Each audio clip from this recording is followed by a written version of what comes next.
ഇപ്പോൾ അഹമ്മദാബാദ് വിമാനാപകടത്തിൽ മരിച്ച രഞ്ജിതയുടെ മൃതദേഹം പത്തനംതിട്ടയിൽ എത്തിച്ചിരിക്കുകയാണ്. ജന്മനാട്ടിലേക്ക് അവസാനമായി അന്ത്യയാത്രയ്ക്കായി രഞ്ജിതയുടെ ചേതനയറ്റ ശരീരം എത്തിച്ചിരിക്കുകയാണ്. പുല്ലാട് ശ്രീ വിവേകാനന്ദ ഹൈസ്കൂളിൽ പൊതുദർശനം നടക്കുകയാണ്.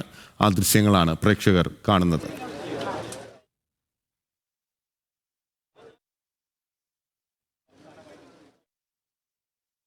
രാവിലെ 7 മണിയോടുകൂടിയാണ് രഞ്ജിതയുടെ മൃതദേഹവുമായിട്ടുള്ള വിമാനം തിരുവനന്തപുരം അന്താരാഷ്ട്ര വിമാനത്താവളത്തിൽ ലാൻഡ് ചെയ്തത്. അതിനുശേഷം മന്ത്രി വി ശിവൻകുട്ടി സംസ്ഥാന സർക്കാരിൻ്റെ അന്തിമോപചാരം അർപ്പിക്കുകയും മൃതദേഹം ഏറ്റുവാങ്ങുകയും ചെയ്തു. മൃതദേഹം ഏറ്റുവാങ്ങിയതിനു ശേഷം അവിടെ നിന്ന് വിലാപയാത്രയായി പത്തനംതിട്ടയിലേക്ക് ഇപ്പോൾ മൃതദേഹം ആംബുലൻസിൽ എത്തിച്ചിരിക്കുകയാണ്. രാജ്യത്തിൻ്റെ നോവായി മാറിയ വിമാന ദുരന്തത്തിനൊപ്പം തന്നെ നമ്മുടെ സംസ്ഥാനത്തിൻ്റെ നോവായി മാറിയിരിക്കുകയാണ് രഞ്ജിത എന്ന് പറയുന്ന ആ വീട്ടമ്മ, ആ നേഴ്സ്, ആ സ്ത്രീ. സ്വന്തം ആത്മവിശ്വാസം കൊണ്ട് അവർ പടുത്തുയർത്തിയ വീട്ടിലേക്ക് ചേതനയറ്റ ശരീരമായി അവർ എത്താൻ പോവുകയാണ്. വൈകിട്ട് 4:30 വീട്ടുവളപ്പിൽ തൻ്റെ സ്വപ്നങ്ങൾ കൊണ്ട് ഓരോ പണവും കൂട്ടിവെച്ചുണ്ടാക്കിയെടുത്ത, അന്യനാട്ടിൽ കിടന്ന് കഷ്ടപ്പെട്ട് സമ്പാദിച്ച പണം കൊണ്ടുണ്ടാക്കിയെടുത്ത വീട്ടിലേക്ക് അവസാനമായി ചേതനയേറ്റ ശരീരമായി രഞ്ജിത എത്തുകയാണ്. ഇപ്പോൾ പൊതുദർശനം ശ്രീ വിവേകാനന്ദ ഹൈസ്കൂളിലാണ് നടക്കുന്നത്. ശ്രീരാജ് ബാബു നമുക്കൊപ്പം ചേരുകയാണ്. ശ്രീരാജ്, ഒരുപാട് ആളുകൾ അവിടെ രഞ്ജിതയെ കാണാനും അന്തിമോപചാരം അർപ്പിക്കുന്നതിനും വേണ്ടി എത്തിയിരിക്കുകയാണ്. എത്ര നേരമാണ് ഇവിടെ പൊതുദർശനം ഉണ്ടാവുക? ബിനിൽ 12 മണിവരെയാണ് ശ്രീ വിവേകാനന്ദ ഹൈസ്കൂളിൽ പൊതുദർശന സൗകര്യം ഒരുക്കിയിട്ടുള്ളത്. നിരവധി ആളുകൾ ഇങ്ങോട്ടേക്ക് എത്തുന്നുണ്ട്. രഞ്ജിത പഠിച്ച സ്കൂളാണിത്. രഞ്ജിതയുടെ മൂത്ത മകൻ ഇന്ദുചൂടനും ഈ സ്കൂളിലെ 10ാം ക്ലാസ് വിദ്യാർത്ഥിയാണ്. ഈ സ്കൂളിലാണ് ജില്ലാ ഭരണകൂടം പൊതുദർശനത്തിനുള്ള എല്ലാ സൗകര്യങ്ങളും ഒരുക്കിയിട്ടുള്ളത്.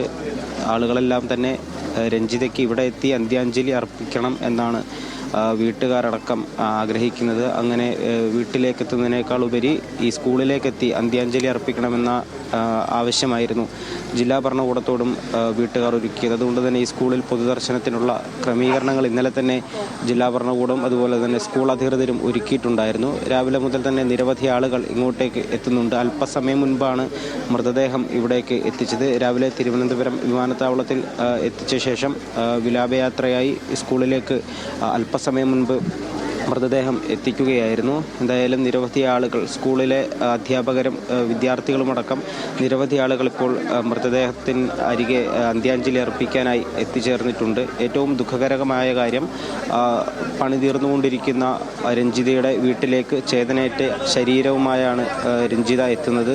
2 ചെറിയ മക്കൾ, 10ാം ക്ലാസ് വിദ്യാർത്ഥിയും അതുപോലെ തന്നെ 7ാം ക്ലാസ് വിദ്യാർത്ഥിയുമായ 2 മക്കൾ, പ്രായമായ അമ്മ എന്നിവർ മാത്രമാണ് ആ വീട്ടിൽ ഉള്ളത്.